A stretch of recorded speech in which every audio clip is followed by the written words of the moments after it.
Le ministre des Droits de l'Homme, Christian Trimoy, a rencontré ce mercredi 12 juin les organisations de défense des droits de l'homme dans un cadre informel de discussion et de partage organisé conjointement par le ministère des Droits de l'Homme et le Centre de documentation et de formation sur les droits de l'homme, le CDFDH.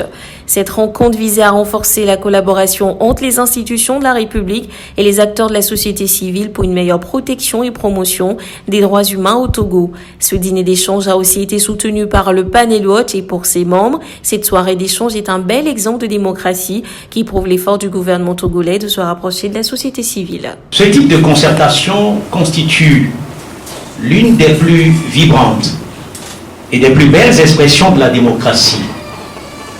Il a bien souvent été, dans le cadre de notre nation et de bien d'autres dans l'histoire du monde, une occasion de croisement des idées, de confrontation de points de vue des divers acteurs qui animent la vie sociopolitique, mais aussi un cadre de décision et de consensus sur les actions et mesures importantes qui déterminent le mieux-être et le bien vivre ensemble des citoyens. Je voudrais m'acquitter d'un devoir en saluant toutes les initiatives qui auront permis et qui continuent de contribuer à rapprocher le Togo de cet idéal. Si certaines sont du fait du gouvernement, d'autres ont été proposées par la société civile qui s'est imposée au fil du temps comme un acteur décisif, tributaire de bien de changements positifs que notre pays a connus durant des années. C'est justement de ce positionnement de la société civile dans l'évolution de la situation de notre pays que nous avons tiré les fondements du groupe d'experts de la société civile réunie au sein du Panel Watch, structure au nom duquel j'ai le plaisir de prendre la parole aujourd'hui.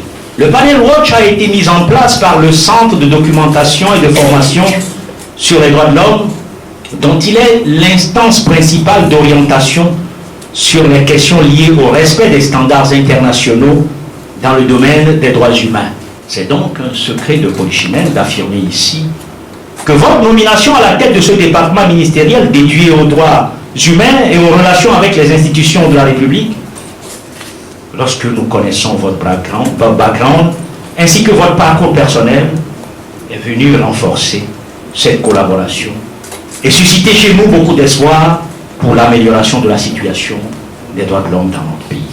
L'atmosphère conviviale qui existait dans la salle Cinza, l'hôtel Concorde ce mercredi soir, contrastait avec la gravité et le sérieux des sujets qui étaient abordés. Défis, acquis, perspectives ou encore dénonciation des cas de violation, la thématique des droits de l'homme était au cœur des discussions.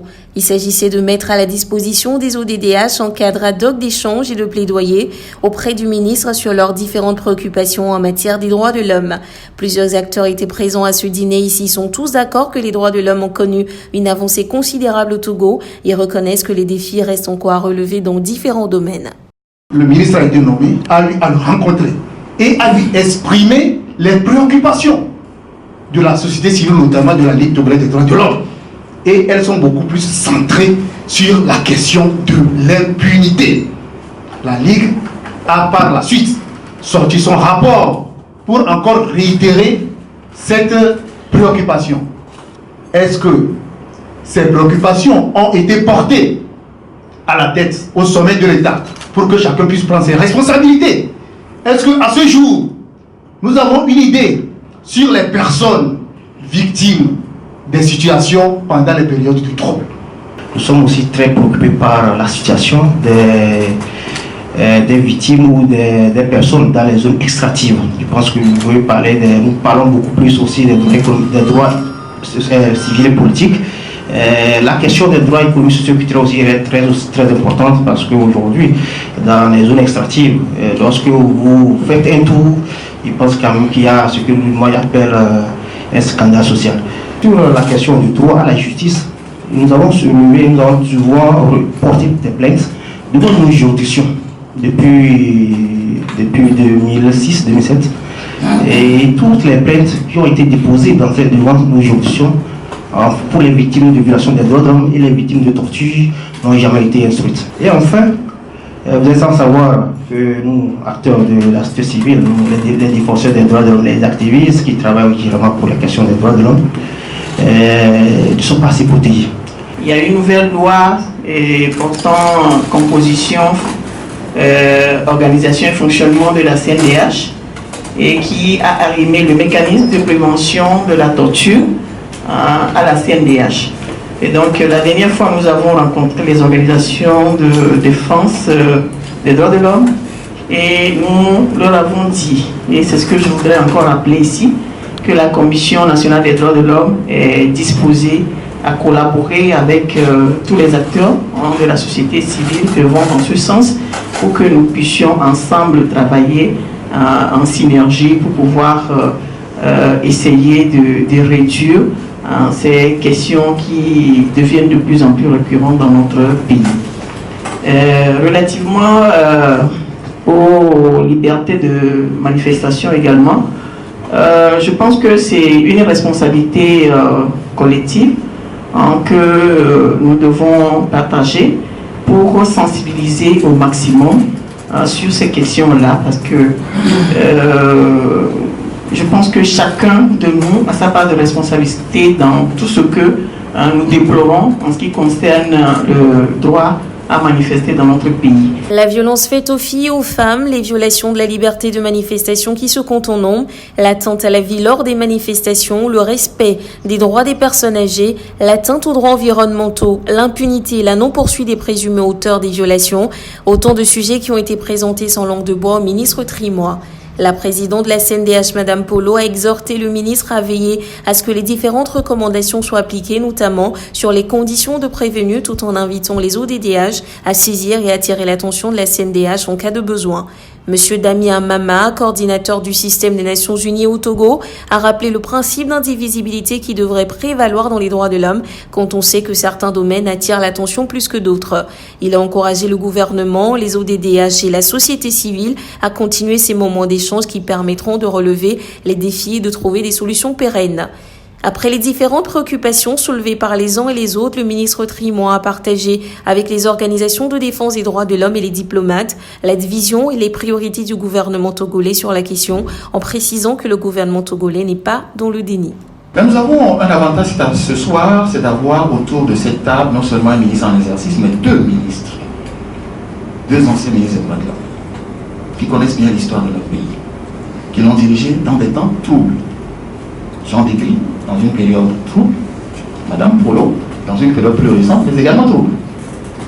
C'est-à-dire que nous avons aujourd'hui autour de cette table à trois, plus aujourd'hui le statut de Madame et le statut de Jean Degris au niveau du panel Watch, suffisamment de recul comparé pour apporter une réponse ou en tout cas des perspectives, des solutions aux préoccupations légitimes qui ont été évoquées ce soir. Le coordonnateur des systèmes de la société l'a évoqué. Le gouvernement togolais n'est pas dans le déni. Mon rôle n'est pas de venir vous dire tout est parfait dans mon pays. Le gouvernement a fait le meilleur. Nous avons fait les meilleures lois. Et nos forces de l'ordre, de sécurité, nos prisons sont 4 étoiles, etc. Vous les vivez tous les jours avec moi. Mais il y a des prismes sous lesquels vous abordez les sujets et des prismes sous lesquels le gouvernement aborde les sujets qui ne sont pas forcément les mêmes. Et qui d'une certaine manière apportent les divergences d'opinion et de lecture que nous avons des mêmes situations. Madame Polo l'a relevé. Beaucoup de différentes interprétations de la même loi. Et pourtant, cette loi est écrite dans le même français que nous parlons tous ensemble. Parce que précisément, nos priorités et nos pressions ne sont pas les mêmes. S'il reste encore des défis à relever, les progrès sont aussi à noter. Le ministre des Droits de l'Homme a invité les ODDH à travailler avec le ministère et à ne pas se contenter de décrire les abus ou les cas de violation, mais à être proactifs en faisant eux aussi des propositions de loi et des pistes de solutions concrètes. Sur la loi de protection des ODDH, le ministre Trimois a lancé un défi aux ODDH pour proposer un draft de loi avant la fin de l'été sur lequel ils travailleront tous ensemble de concert avec le ministère. Le Premier ministre nous a instruit, dans notre commission, de mettre en place une loi sur la protection des défenseurs des droits de l'homme. Et nous avons ce travail à faire. Après avoir échangé avec mes collègues, notre stratégie a été de dire, nous allons plutôt demander à la société civile de nous en proposer une. Parce que, c'est ce que je vais évoquer dans la seconde page, nous pensons que nous devons aller sur une co-législation. C'est-à-dire, nous abordons les questions qui vous concernent, non pas de façon octroyée, ce n'est pas à nous de décider spécialement. Nous pourrons le faire.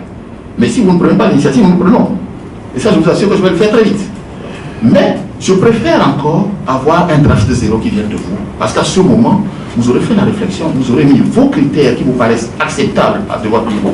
Et ensuite, nous ouvrons un dialogue autour des dispositions du projet qui a été mis sur la table. Et j'ai donc instruit mes services, dans le cadre de la plateforme multi-acteurs, de commencer une réflexion ensemble avec la société civile pour produire un draft zéro de loi qui nous permettrait d'engager un dialogue avec vous sur ce sujet-là. Cette soirée d'échange a aussi permis au ministre des Droits de l'Homme de porter ses préoccupations à l'égard des ODDH en relevant le fourre-tout qui est devenu les organisations de défense des droits de l'homme. Aujourd'hui, qui est défenseur des droits de l'homme et qui ne l'est pas? Comment et sur la base de quels critères peut-on reconnaître une bonne organisation de défense des droits de l'homme? Il y a une confusion qui règne dans ce secteur, a précisé le ministre, qui a invité les ODDH à faire un travail d'auto-qualification et de purification de leur secteur, tout en déplorant le copinage de certaines ODDH avec les partis politiques. Sur le renforcement des défenseurs des droits de l'homme, vous me permettez d'avoir aussi mon heure de vérité vis-à-vis de vous. La majorité telle que nous le percevons n'est pas professionnelle. Nous vivons avec des organisations que nous percevons aujourd'hui comme des organisations qui s'improvisent. Le ministre a répondu aux différentes préoccupations des ODDH en faisant le point sur les différents projets sur lesquels travaille le ministère. Les défenseurs des droits de l'homme et la défense des droits de l'homme doivent être renforcés, mais les ODDH ne doivent pas oublier que leur rôle est aussi de renforcer les institutions en prenant de la hauteur dans le traitement des sujets pour ne pas rester dans le passé et effrayer la population. Il a aussi invité les acteurs à être vigilants et à ne pas faire des droits de l'homme un sujet de buzz. Il s'agit de nos droits à tous, de vos droits et de mes droits. Sur ces mots, le ministre a clôturé sa réponse face aux différentes préoccupations portées à son égard au cours de cette soirée, en invitant encore une fois les ODDH à travailler main dans la main avec le ministère qui est preneur de réflexions constructives pour une meilleure avancée des droits de l'homme au Togo. Le gouvernement n'a pas le monopole de l'intelligence et ne prétend pas non plus l'avoir. Mais nous avons besoin de partager cette intelligence autour de ces sujets. Mais vous savez, n'agitons pas toujours le chiffon de l'impunité comme une chasse aux sorcières. Parce que vous renforcez les résistances mentales à l'évolution sur les droits de l'homme. Et cela ne vient pas malheureusement du gouvernement comme vous ne pouvez parfois le penser. Quand vous vous effrayez, vous créez un système d'autoprotection. Il me semble que nous devons aborder ces sujets en prenant de la hauteur, en voyant l'avenir, le présent et l'avenir, et en tirant les meilleures leçons de l'histoire. Mais si nous retournons simplement dans le rétroviseur tout le temps, il me semble que nous ferons un accident de la route. Il est important que nous conduisions le cadre de compte en jetant des coups d'œil dans l'histoire, mais en nous inspirant de cette histoire pour avancer sur tout. Pour terminer, je voudrais simplement vous rassurer aujourd'hui que vous avez une Commission nationale des droits de l'homme, vous avez un ministère, vous avez les institutions de la République qui sont disponibles. Venez ensemble, ne nous regardons plus en chien de faïence. Il n'y a pas les organisations de la société civile d'un côté de la route, le gouvernement de l'autre côté de la route, et nous voyons passer les violations sur la route. Je pense que nous avons tous à jouer la police sur cette route-là, à faire en sorte que les droits de l'homme soient respectés, parce qu'il s'agit de vos droits, il s'agit des miens. Cette soirée de rencontre a respecté le temps d'un dîner, le droit à l'alimentation de tous les participants. Monsieur André Kani-Afanou, président du CDFDH, a promis que ce cas de discussion informelle n'est que le premier d'une longue série pour permettre à les différents acteurs qui ne se seraient pas retrouvés ensemble autrement de continuer par travailler ensemble pour rendre effective la protection des droits de l'homme au Togo.